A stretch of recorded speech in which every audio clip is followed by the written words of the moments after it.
প্রিয় শিক্ষার্থী, আশা করি সবাই ভালো আছেন। আজকে আমি আলাপ করব SSC business management and technology BMT computer application 1। So আমার চ্যানেলে এখন থেকে তোমাদের এই বিষয়গুলো থাকবে, যে কম্পিউটার অ্যাপ্লিকেশন কিংবা আদার যে সাবজেক্টগুলো আছে আমি চেষ্টা করব কয়েকটা এখানে ইনক্লুড করার জন্য। তো চলো, এসএসসি বিজনেস ম্যানেজমেন্ট অ্যান্ড টেকনোলজিতে যে কম্পিউটার অ্যাপ্লিকেশনের যে সিলেবাস আছে সেগুলো আমরা দেখব, সেগুলো নিয়ে আমরা বিস্তারিত। শুরুতে আমরা প্রথম পত্র একাদশ শ্রেণী, এটা আমরা আলাপ করব। পাঠ্যসূচিটা আমরা যদি দেখি, মডিউল 1 আছে কম্পিউটার সিস্টেম ও হার্ডওয়্যার, টাইপিং অনুশীলন, ওয়ার্ড প্রসেসিং অনুশীলন, স্প্রেডশিট অ্যানালাইসিস, প্রেজেন্টেশন প্রস্তুত অনুশীলন, ডিজিটাল কমিউনিকেশন, কম্পিউটার হার্ডওয়্যার ও সিস্টেম ও হার্ডওয়্যার। এরপর আসে হচ্ছে ব্যবহারিক অংশ। এগুলো প্রত্যেকটা বিষয়ে আমরা ধারাবাহিকভাবে আমরা দেখব। ধারাবাহিক বলতে এখানে আমি যেটা বুঝিয়েছি পর্ব আকারে আমরা দেখব। আজকে এটা পর্ব হচ্ছে 1 নম্বর পর্ব, যেখান থেকে আমরা শুধুমাত্র আজকে প্রথম পর্বে আমরা যেটা দেখব,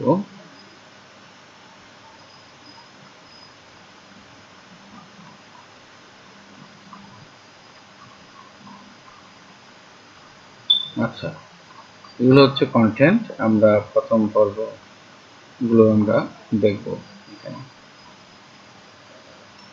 তো শিক্ষিত বন্ধুরা, এখন আমরা যেটা দেখব কম্পিউটার সিস্টেম ও হার্ডওয়্যার। এটা আমরা এখানে দেখতে পাচ্ছি যে একটা কম্পিউটার সিস্টেমের মধ্যে কি কি জিনিস সংযুক্ত করতে হয়। যেমন এটা সিপিইউ বা সিপিইউ ধরলাম, যা সিস্টেম ইউনিট। এখানে আমার বাইরেটা কেসিং এর মধ্যে আমরা সিডিএম ঢুকাই, পাওয়ার সাপ্লাই ইউনিট ঢুকাই। তারপর হচ্ছে এই যে মাদারবোর্ডের মধ্যে আমরা আবার প্রসেসর সিপিইউ আর কি, হ্যাঁ, কুলিং ফ্যান লাগাই, র্যাম লাগাই। তারপর বিজিএ কার্ড, ভালো গ্রাফিক্স পাওয়ার জন্য, হ্যাঁ, সাউন্ড কার্ড, ভালো সাউন্ড পাওয়ার জন্য হার্ড ডিস্ক। তারপর হচ্ছে এই যে সিডি রোম রাইডার বলা হয় এগুলি, আর কি মনিটর, মাউস, কিবোর্ড, স্পিকার, এগুলো বাইরে থাকবে। এগুলো হচ্ছে প্রোডাক্টটা কম্পিউটার সিস্টেমের উদাহরণ। আজকে কম্পিউটারের গণনা ক্ষমতা বৃদ্ধি এবং মাইক্রো ইলেকট্রনিক্স বিকাশের ফলে বর্তমানে আইসিটি মোটোর মধ্যে এসেছে, যার মূল উপাদান হিসেবে রয়েছে কম্পিউটার। একটি কম্পিউটার বিভিন্ন উপাদান নিয়ে গঠিত, এর মধ্যে কম্পিউটার সিস্টেম ইউনিট ও হার্ডওয়্যার অন্যতম। কম্পিউটার সিস্টেম ইউনিট কতগুলো ইন্টিগ্রেটেড উপাদান বা আউটপুট যন্ত্রপাতি, মেমোরি, সিপিইউ ইত্যাদি নিয়ে গঠিত, যা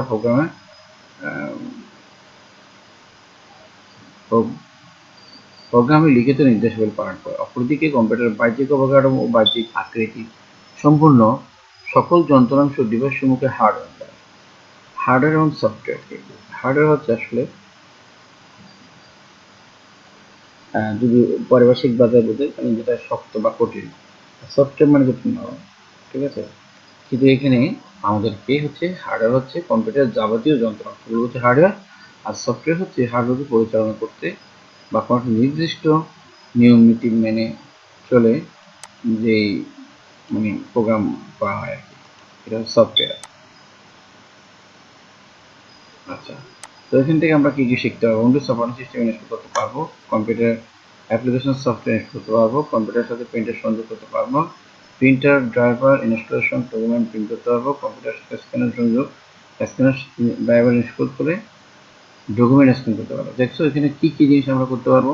তার মানে আমাদের মেইন চ্যালেঞ্জ হচ্ছে কি, এখানে এক্সপেরিমেন্ট যেটা, সেটা কিন্তু বুঝতে হবে। Computer Windows operating system install করা, তারপর কম্পিউটার অ্যাপ্লিকেশন সফটওয়্যার ইনস্টল করতে হবে, তারপর কম্পিউটারের সাথে প্রিন্টার সংযোগ, কম্পিউটার ড্রাইভার ইনস্টল করে ডকুমেন্ট প্রিন্ট করতে পারবে, কম্পিউটারের সাথে স্ক্যানার সংযোগ করতে পারবে, স্ক্যানার ড্রাইভার ইনস্টল করে ডকুমেন্ট স্ক্যান করতে পারবে।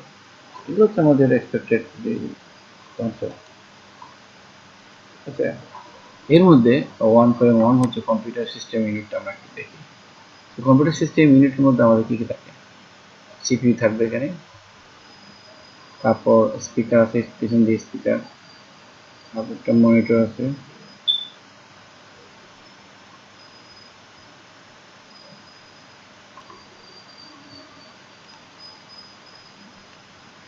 তাহলে ক্যামেরা থাকে ইনপুট ডিভাইস হিসেবে, মাউস কিবোর্ড এগুলো ইনপুট ডিভাইস, আউটপুট হিসেবে হচ্ছে প্রিন্টার, তারপর স্পিকার, মনিটর এগুলো আউটপুট ডিভাইস। এখান থেকে আমরা খুব ভালো করে জানতে পারতেছি। তথ্য প্রক্রিয়াকরণের অংশটি হলো সিস্টেম ইউনিট। সিস্টেম ইউনিট বলতে মূলত কম্পিউটারের কেন্দ্রীয় বা সিপিইউকে বোঝানো হয়। কম্পিউটারের ইনপুট ও আউটপুট যন্ত্রপাতিগুলো সিপিইউ বা সেন্ট্রাল প্রসেসিং ইউনিট থেকে নির্দেশ না পাওয়া পর্যন্ত কাজ করতে পারে না। অনুরূপভাবে মেমোরি একইভাবে কোনো কাজ করতে পারে না। সকল কাজের উপাদান একত্রে কম্পিউটার সিস্টেম ইউনিট প্রকাশ করছে। তো কম্পিউটার সিস্টেম ইউনিটের বিভিন্ন উপাদান যেমন হার্ডওয়্যার, সফটওয়্যার,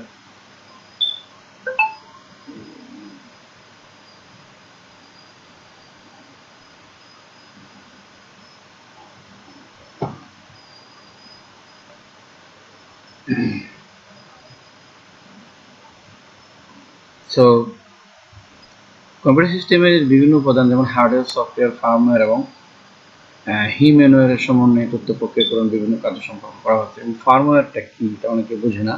ফার্মওয়্যার হচ্ছে যখন কম্পিউটার ম্যানুফ্যাকচারিং করে, আর ম্যানুফ্যাকচারিং মতো যে অপারেটিং সিস্টেম যে তথ্য, হ্যাঁ ওইটা যে একটা রোমের মধ্যে প্রোগ্রামিং করে দেওয়া হয় যে কম্পিউটার কেউ অন হবে কিংবা কোনো হার্ডওয়্যার মিসিং হলে সে বাতাবে, যেটা একমাত্র রোমের মধ্যে, যেটা রিড অনলি মেমোরি, যেটা পরিবর্তন করা যায় না।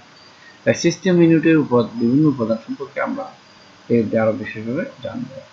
তো কম্পিউটার শ্রেণী বা প্রজন্মকাল, সফটওয়্যার, হার্ডওয়্যার এগুলো কম্পিউটার অভ্যন্তরীণ সংগঠন, কার্যাবলী এগুলি একটি কম্পিউটার সিস্টেম ইউনিট অভ্যন্তরীণ তালিকা এগুলো আর কি। আমরা একটু দেখি শুরু থেকে কম্পিউটারের প্রজন্ম। তো কম্পিউটার প্রজন্ম কাল ও বিভিন্ন প্রকার শ্রেণী। কম্পিউটার একটি micro electronics device. Micro electronics device কিন্তু অল্প দিনের মধ্যেই তৈরি হয়নি। এটি তৈরি হতে যুগের পর যুগ লেগে গেছে। এর পিছনে জ্ঞানী প্রতিষ্ঠা।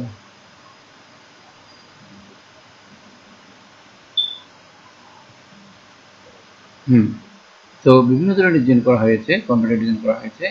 এই ডিজাইনকৃত কম্পিউটারগুলো কাজের বৈশিষ্ট্য অনুসারে কম্পিউটার শ্রেণীবিভাগ রয়েছে, যেমন কম্পিউটার প্রজন্মকাল থেকে শুরু আইবিএম। কম্পিউটার একটি বিজ্ঞাপন থেকে কম্পিউটার প্রজন্ম হিসাব করা চালু হয়। কম্পিউটার বিভিন্ন পর্যায়ে পরিবর্তন হয়ে বর্তমান অবস্থায় এসেছে। পরিবর্তন উন্নয়ন বিকাশের আরেকটি পর্যায় বা ধাপকে কম্পিউটার প্রজন্ম বা জেনারেশন বলে।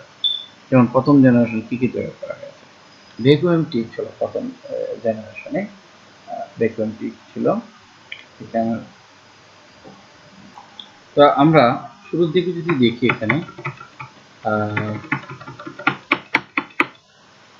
এখানে প্রথম দিকে কি ছিল? প্রথম দিকে ছিল হচ্ছে আমাদের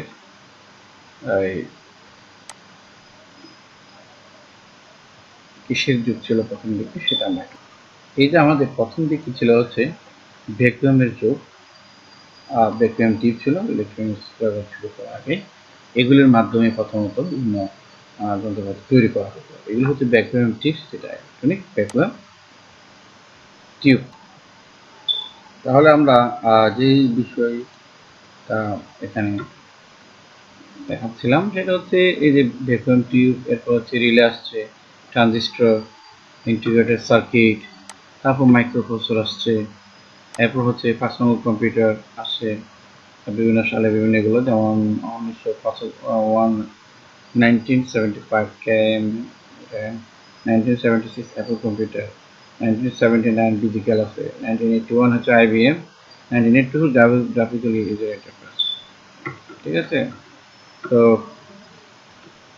এটা হচ্ছে আমাদের।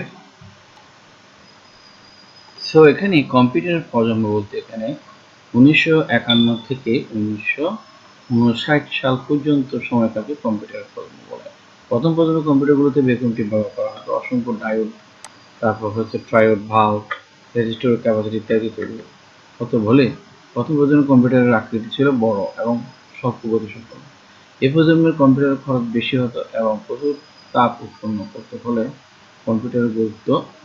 কম্পিউটার ঠান্ডা রাখতে মাঝে মাঝে শীতল পানি ব্যবহার করতে হয়। কম্পিউটার প্রজন্মের অনেকগুলো বৈশিষ্ট্য আছে। ধীরগতিসম্পন্ন গতি পরিমাপ করা হতো মিলি সেকেন্ডে। আকৃতি খুবই ছোট, খুবই বড়, আকৃতি খুবই বড় এবং ভারী ছিল। এফএমটি মেমোরি হিসেবে ম্যাগনেটিক ড্রাম দাম কম অনেক বেশি ছিল এবং মেশিনের ভাষা প্রোগ্রাম লিখতে হতো। ইনপুট আউটপুট ব্যবস্থার জন্য পাঁচ কার্ডের ব্যবহার। তথ্য ধারণের জন্য ইলেকট্রোস্ট্যাটিক টিউব বা সিআরটি এর ব্যবহার করা এবং সীমিত তথ্য ধারণ করতে পারত। রক্ষণাবেক্ষণ সমস্যা ছিল, এগুলো হচ্ছে সাধারণত। উদাহরণস্বরূপ ইউনিভ্যাক 1 আইবি 650 IBM 705। তাহলে এগুলো হচ্ছিল আমাদের প্রজন্মের কম্পিউটার। দ্বিতীয় প্রজন্মের কম্পিউটারগুলো হচ্ছে 1960 থেকে 63 সাল পর্যন্ত সময়কালকে কম্পিউটারের দ্বিতীয় প্রজন্ম বলা হয়। তো দ্বিতীয় প্রজন্মের বৈশিষ্ট্যগুলো কী কী সেগুলো কিন্তু আসতে অনেক সময়। তো ভ্যাকুয়াম টিউবের পরিবর্তে ট্রানজিস্টর ব্যবহার করা শুরু করলো, ম্যাগনেটিক কোড মেমোরি ব্যবহার করা, আকৃতি সংকোচন ও অধিক নির্ভরযোগ্যতা।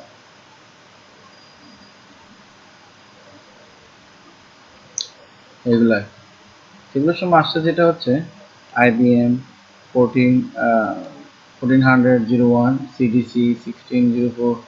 তো এগুলো অনেকগুলো কি ছিল আমার দ্বিতীয় প্রজন্মেরই কম্পিউটার।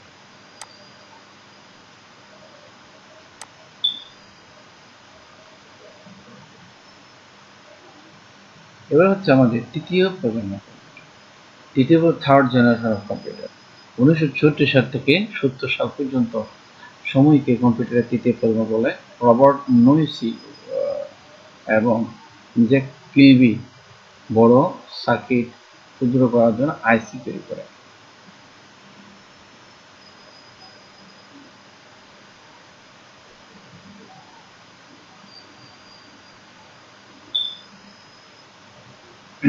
তো তৃতীয় প্রজন্ম কম্পিউটারগুলোতে আমরা বললাম থার্ড জেনারেশন কম্পিউটার। 1964 সাল থেকে 1970 সাল পর্যন্ত সময়কে তৃতীয় প্রজন্ম কম্পিউটার বলা হয়। আচ্ছা, তো ইন্টিগ্রেটেড সার্কিট অনেকগুলো ক্ষুদ্র ক্ষুদ্র অর্ধপরিবাহী ডায়োড, ট্রানজিস্টর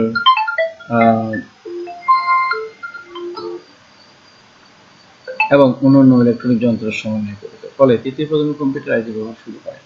ফলে কম্পিউটারের আকার, দাম কমে গেল ও গতি বেড়ে যায়। তৃতীয় প্রজন্মের কম্পিউটারের গুরুত্বপূর্ণ কিছু বৈশিষ্ট্য আমরা এখানে দেখতে পাবো। তো শিক্ষিত বন্ধুরা, তোমরা এখানে দেখতে পাচ্ছ তৃতীয় প্রজন্মের কম্পিউটারের বৈশিষ্ট্য হচ্ছে কম্পিউটারের ইন্টিগ্রেটেড সার্কিটের ব্যবহার, আকৃতি সংকোচন ও অধিক নির্ভরযোগ্যতা, কম্পিউটারের কার্যক্ষমতা ও গতিবিধি, সহজে বহনযোগ্য বিদ্যুৎ শক্তি কম খরচ হয়, মুদ্রিত আকারের লাইন প্রিন্টার ব্যবহার করা হতো, আউটপুট হিসেবে ভিডিও ডিসপ্লে ইন্টিগ্রেটেড ইউনিটের প্রচলন, উচ্চতর ভাষা উন্নয়নের ব্যবহার, মিনি কম্পিউটার উদ্ভাবন শুরু, অর্ধপরিবাহী স্মৃতি ব্যবহার, কম্পিউটারের দাম অনেক কমে যাবে। ঠিক আছে, এখন এই কম্পিউটারগুলো দেখা হচ্ছে IBM 360, 370, PDP-8, PDP-2, এগুলো তৃতীয় প্রজন্মের কম্পিউটার। এবার আমরা আসি হচ্ছে চতুর্থ প্রজন্মের কম্পিউটার, যেগুলো ফোর্থ জেনারেশন অফ কম্পিউটার। 1970 সাল থেকে বর্তমানকাল পর্যন্ত চতুর্থ প্রজন্মের কম্পিউটার প্রচলন শুরু। কম্পিউটার চতুর্থ প্রজন্মের বলতে সাধারণভাবে মাইক্রো কম্পিউটার বা পার্সোনাল কম্পিউটার বোঝানো হয়। Large scale integration, LSI, VLSI, VLS combination, microprocessor এবং সেমিকন্ডাক্টর মেমোরি দিয়ে প্রজন্মের কম্পিউটারগুলো তৈরি হয়। এই প্রজন্মের কম্পিউটার স্মৃতি উদ্ভাবিত হতে থাকে। ফলে কম্পিউটারের আকার, আয়তন ও দাম কম যায় এবং কাজ করার ক্ষমতা অনেক গুণ বেড়ে যায়। তো চলো আমরা দেখি এটার যে বৈশিষ্ট্যগুলো কি। চতুর্থ প্রজন্ম কম্পিউটার বৈশিষ্ট্য মাইক্রোপ্রসেসর ভিত্তিক কম্পিউটার বা মাইক্রো কম্পিউটার প্রচলন, বৃহদাকার একীভূত বর্তনী বা VLSI এর ব্যবহার, বর্তনীগুলোতে অপটিক্যাল ফাইবার ব্যবহার, উন্নত মেমোরি, তথ্য ম্যাগনেটিক বাবল মেমোরি ব্যবহার, অত্যন্ত শক্তিশালী উচ্চ গতিসম্পন্ন মাইক্রোপ্রসেসর ব্যবহার, সুপার কম্পিউটারের উন্নয়ন, এটা IBM 3033, IBM 4341, TSR 44, টিআরএস হচ্ছে 40, আইবিএম পিসি ইত্যাদি হচ্ছে আমার চতুর্থ প্রজন্মের কম্পিউটার। এবার আমরা আসি হচ্ছে পঞ্চম প্রজন্মের কম্পিউটার। তো পঞ্চম প্রজন্মের কম্পিউটার কৃত্রিম বুদ্ধিমত্তা প্রয়োগ করা হচ্ছে, যেটা super very large scale integration chip বা অপটিক্যাল ফাইবার সমন্বয়ে পঞ্চম প্রজন্মের কম্পিউটার তৈরি হবে।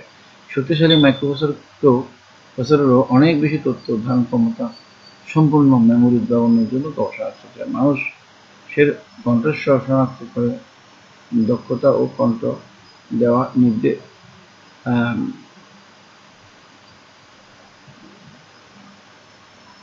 মানুষের কণ্ঠস্বর শনাক্ত করার ক্ষমতা ও কণ্ঠ দেওয়ার নির্দেশনা বুঝতে পারে এমন ক্ষমতাসম্পন্ন বৈশিষ্ট্য থাকবে এই প্রজন্মের কম্পিউটারে। এটি প্রতি সেকেন্ডে 10 থেকে 150 কোটি যৌক্তিক সিদ্ধান্ত নিতে পারবে। Very very interesting. তো বুঝতে পারছো কোথায় মানে কি চিন্তা করতেছে, বর্তমানে এই যুগ এখন হতে পারে।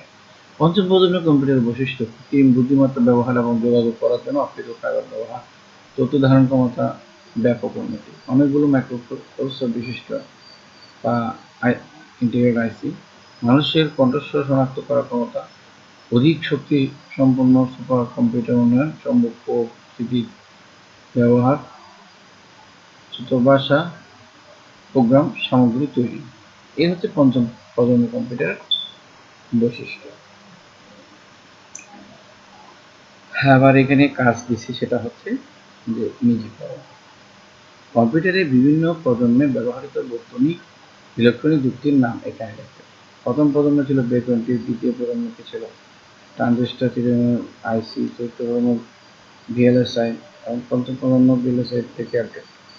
বুঝা গেছে? তো প্রথম প্রজন্ম আসলে B20, দ্বিতীয় প্রজন্ম ট্রানজিস্টর দিয়ে হয়েছে, তৃতীয় প্রজন্ম